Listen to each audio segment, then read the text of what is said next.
The other story is some of the Trump voters are warning of revolution if Hillary Clinton wins.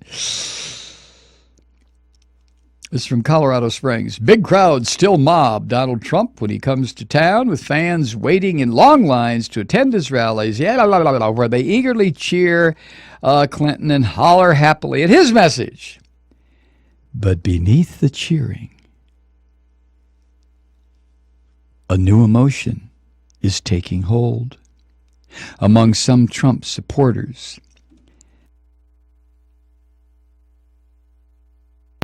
As they grapple with reports predicting that he, Trump, will lose the election.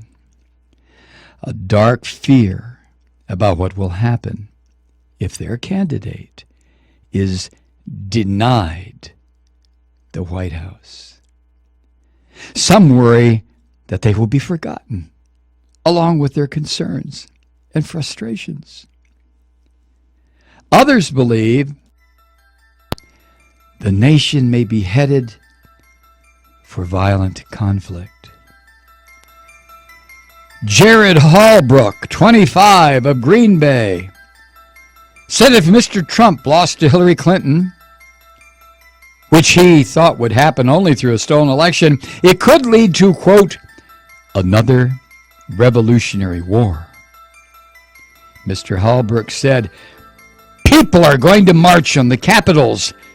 They're going to do whatever needs to be done to get her out of office because she does not belong there. If push comes to shove, Mrs. Clinton has to go. By any measures necessary, it will be done.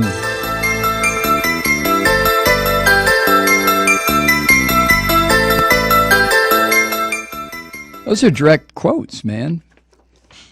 Jesus Christ. Interviews with more than 50 Trump supporters at campaign events in 6 states over the past week revealed a distinct change from the rollicking mood earlier this year when Mr. Trump's surprising primary successes, blah, blah, blah, blah, blah, blah. Now the crowds appear to be on edge and quick to lash out. Of course, everything's rigged. The polls are rigged. The election is rigged. Everything's rigged unless it happens to the other person. Then it's not rigged. Roger Pilath, 75, a retired teacher from Coleman, Wisconsin, said, quote, it's not what I'm going to do, but I'm scared that the country is going to go into a riot. I've never seen the country so divided, just, black and white. There's no compromise whatsoever. The Clinton campaign says, together we're stronger, but there's no together. The country has never been so divided. I'm looking at revolution right now.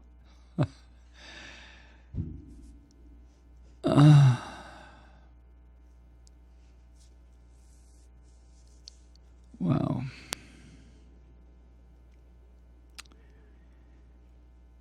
Bill Stelling, 44 years old, Jacksonville, Florida, said, quote, you go through any neighborhood and see how many Trump signs there are and how many Hillary signs there are, and I guarantee you it's not even going to be close. The only way they've done it is by rigging an election.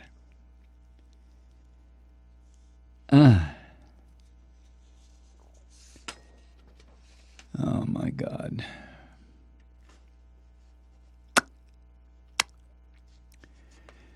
Other people interviewed by the reporters that were out at these various rallies expressed some unease about what a Trump loss would bring. Here's a guy, 48 years old, Naples, Florida. He said, quote, unfortunately, I'm not a man of vigilante violence. I'm more of a peaceful person. But I do think there will be a large amount of people that are terribly upset and may take matters into their own hands, end quote.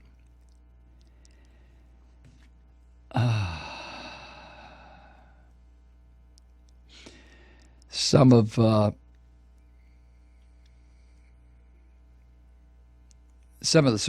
Trump's supporters who say they would peacefully accept Clinton as the next president, they fear that the nation will take a violent turn, especially if Hillary Clinton tries to infringe on Second Amendment rights. Oh, goddamn fuck. Jesus H. fucking Christ. Ah! my God.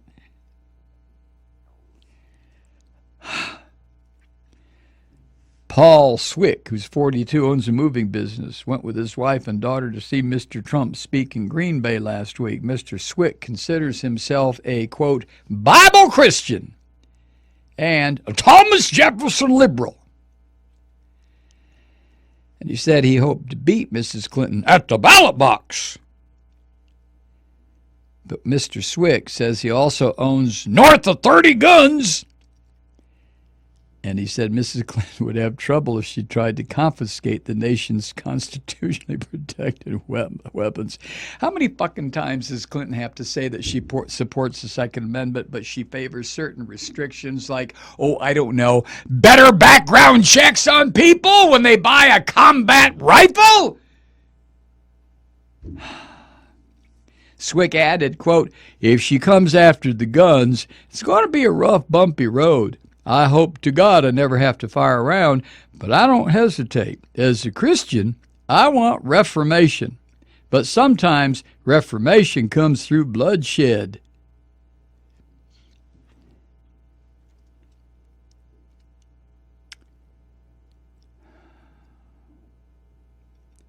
Alan Wiegand, 62, retired truck driver in Colorado Springs, also wondered aloud how the country has so many citizens who own guns. He said, quote, are willing to trample a grandma on Black Friday at midnight to save $5 on a toaster. Well, if they do that, he added, I'm not going to take my weapon to go out into the street to protest an election I did not win, but I think that if certain events came about, a person would need to protect themselves, depending on where they lived, when your neighborhood goes up in flames. Jesus fucking Christ. Oh! Asked what might cause such a conflagration. Mr. Wiegans pointed to places like, of course, Ferguson, Missouri, and Charlotte, North Carolina, which had been hit by unrest after police shootings of black men. And he said, because hungry people get mean.